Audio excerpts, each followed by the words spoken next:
Hey you, welcome back to my channel and thanks for joining me for another video. Today's video, as you probably can already tell, I'm so excited about because I've been waiting to finally introduce this subject onto my channel. As you've already seen by the title, and probably the reason you watched this video is because we're going to be talking about my natural hair and just kind of natural hair in general, the natural hair journey, and everything that I've learned so far. So to start, I guess I'll just go ahead with a little bit of background about this hair that you see here.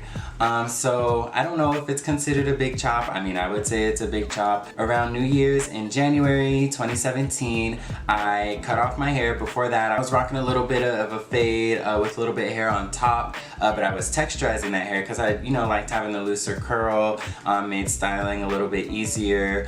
And for a minute, I actually wanted comb twist. And so I was trying to comb twist my hair, but because my hair was texturized, the curls were just so loose and it actually wouldn't coil. If you know what comb twists are, then you know what I'm talking about. That's when I realized, I chemically damaged my hair. Like, my hair is damaged. I can't get those natural curls that I know I have. So I decided to just cut off my hair, and I vowed that I was no longer going to apply any chemicals to my hair. By that I mean, relaxers, texturizers. I haven't even dyed it because I'm afraid it's gonna kill my curl pattern. So yeah, this is where I'm at. Today I didn't even really spend too much time trying to do anything to my hair. This is definitely a wash and go. I was running a little bit late for work this morning, so I just washed it, put in some leave-in, which I'm gonna talk about the products as well, and kind of shook it out, and this is the result. But I want to go ahead and measure my hair. This is my first time actually measuring it, so I'm really excited to see. I have a trusty ruler here, and I'm gonna use this and kind of measure my hair in different areas. Alright, so I guess we'll start with this hair here in the front. Pulling out one of my curls.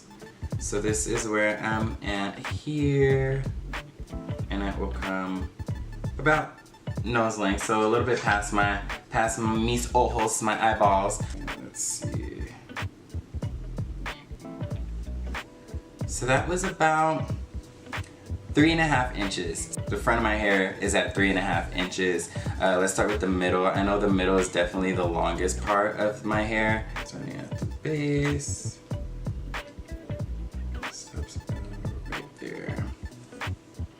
Wow, so at the middle, my hair is at 5 inches. So in the middle of my hair, it's at 5 inches. So that's really cool. I got inches. Now, I know the back of my head is definitely shorter. The way I used to get my hair cut before I started growing my hair, I would always get it faded, and they would definitely fade the back. So the back is growing a lot slower.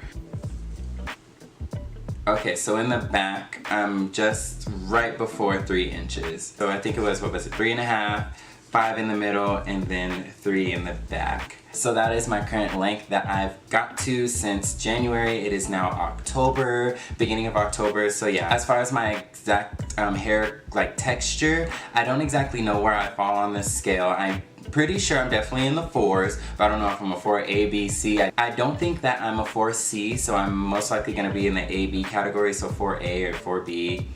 At first, styling was such a struggle for me when my hair was shorter, but I was sponging my hair and doing the sponge twist or whatever, and I really liked that style for a moment, but then my hair started to get too long, and sponging it just kind of turned it into spikes, so I was like, okay, I gotta try something new, and then that's when I started getting my hair braided. So currently, that's kind of my go-to protective style is just cornrows. It's definitely a time saver, saves me money on product, I just get it braided up, and then I don't have to worry about it, and I'll keep my braids in for about, I try to keep the braids in for up to 2 weeks, but I never make it to the 2-week mark. It's always a week and a half, and then I end up taking the braids out, letting my hair breathe for a little bit, and that's actually where I'm at right now. This is an in-between phase from having my braids. I probably took my braids out maybe 3 or 4 days ago. As far as other protective styles, I've done faux dreads or the dreadlock extensions or whatever on top of my hair. I've done the braids. I've had a crochet and added some hair in there, pulled it back into it. So I've got to play around with it, and that's what I find most fun about this natural hair journey is just the versatility and being able to see all the different things that you're able to do with your hair, and I love it. So one day when I first started getting my hair braided, my stylist was washing my hair, and she was like, oh, I really got your curl pattern popping. And I was confused because at this time I was sponging it, and I was just like, I can't get get my curls to do diddly squat. Like, what are you talking about? What curl pattern? So I looked in the mirror, and you know, I had these little spirals that she had going on for me. So I was like, what are you doing? Like, what are you using? Show me, teach me, like, what are you doing? And she told me, she was like, I'm not really doing anything special. You just need to saturate your follicles. So that's when I realized water is my hair's best friend. Let me tell you, once my hair is like saturated, the curls just come. I was low-key discouraged because I couldn't get my hair to curl the way that I've seen other people's hair curl. And I'm like, okay, I know everybody's hair is different, but damn, like, so when I style my hair, I don't even dry it. Like, I don't dry it first. I style my hair as soon as I rinse my conditioner out, while it's still like dripping wet, and that gives me the best result. So that's the first tip I can give you. It works for me. Water is your hair's best friend. Like, style your hair while it's wet, wet, wet, wet, wet, not damp. Don't towel dry and then try to add product. Do it while it's dripping wet if you can. Let me show you guys all of the products that I go through. Ugh. So this is my bucket that I have under my bathroom counter.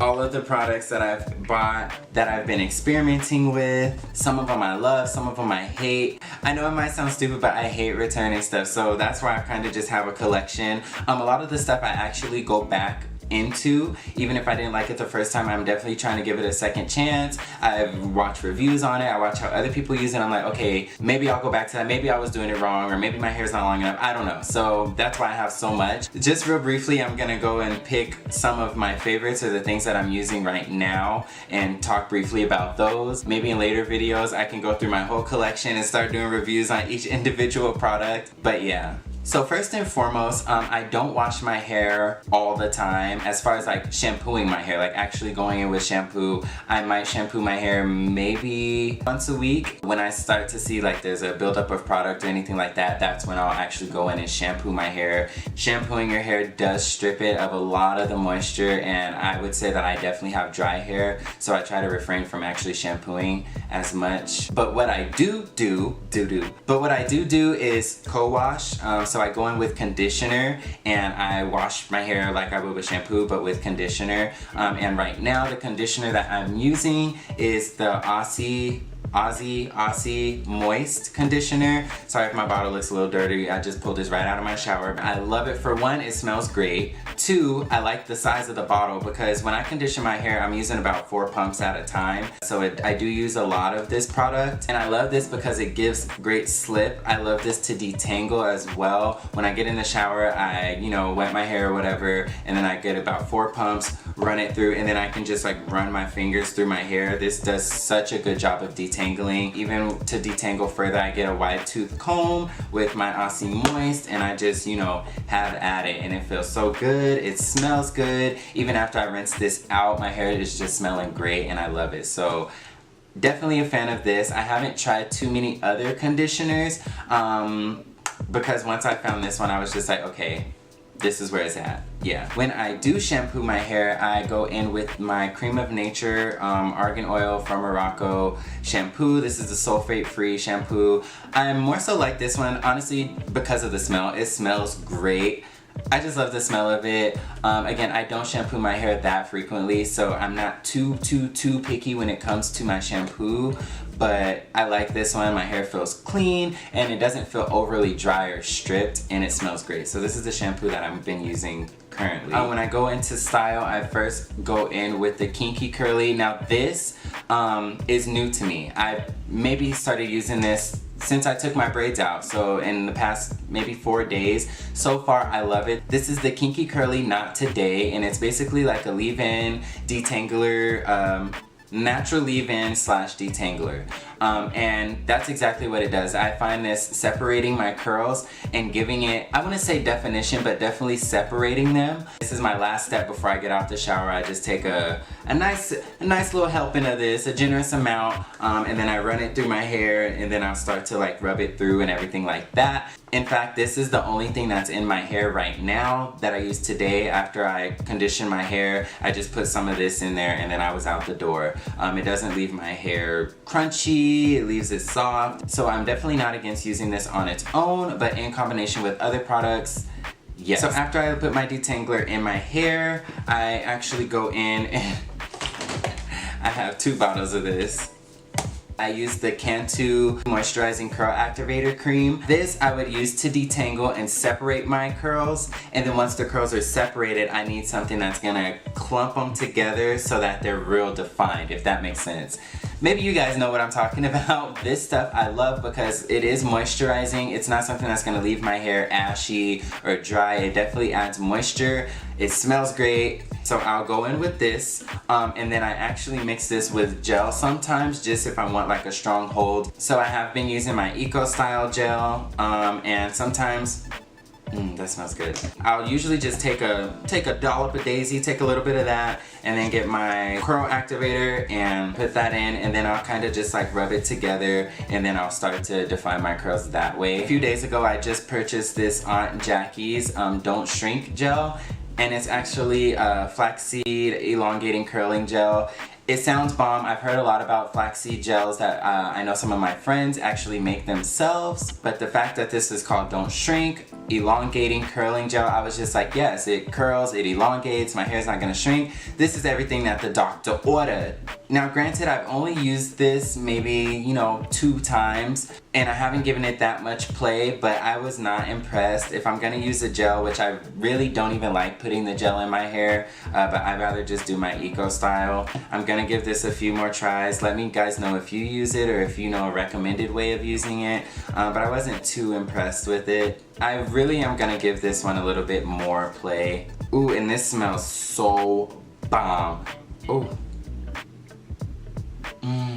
But yeah, so that's the tea on that. Lastly, this isn't a product that you guys will probably be able to buy, but when I took my trip to Costa Rica, coconuts everywhere. They grow coconuts in their backyard. A lot of the people actually produce their own coconut oil, and then they set up these stands on the side of the road where they sell, 100% organic coconut oil. And like I've purchased coconut oil from stores, and then I don't like when I like go on the back and read the ingredients and it's like, yeah, coconut oil, but then there's a whole bunch of other chemicals in it. And I'm just like, I just want pure coconut oil. And so with this literally came right from the coconut. Like somebody put it in this bottle, printed up a little bootleg label, and sold it to me. But anyways, I bought this. It was like $8, and I love this. It smells like a toasted coconut. Like, it smells so good. And because I got this all the way from Costa Rica, and who knows when I'm gonna go back, I use this very sparingly, but I take a little bit of this, run it through my hair, and then go on with styling it. And this definitely makes my hair a lot softer. I have noticed that. I'm not noticing like a drastic, my hair is just reflective, but it definitely makes it softer and adds a little bit of shine. So yeah, after I apply whatever product that I'm gonna be using that day to my hair, I'll go in with my pick or my fork, whatever you guys want to call it, and then I'll go in and start to stretch my hair, because I'm pushing it down with all the product and everything, and then I'll go in and kind of fork it and stretch it just so that way it can dry stretched and not shrink as much. As far as defining my curls, I've tried using the Denman brush. I even modified my Denman. I'm not too thrilled with this. This doesn't define my curls the way that it does on other people. When I run this through, it basically separates all my curls, and when I mean separates, I mean into an afro puff.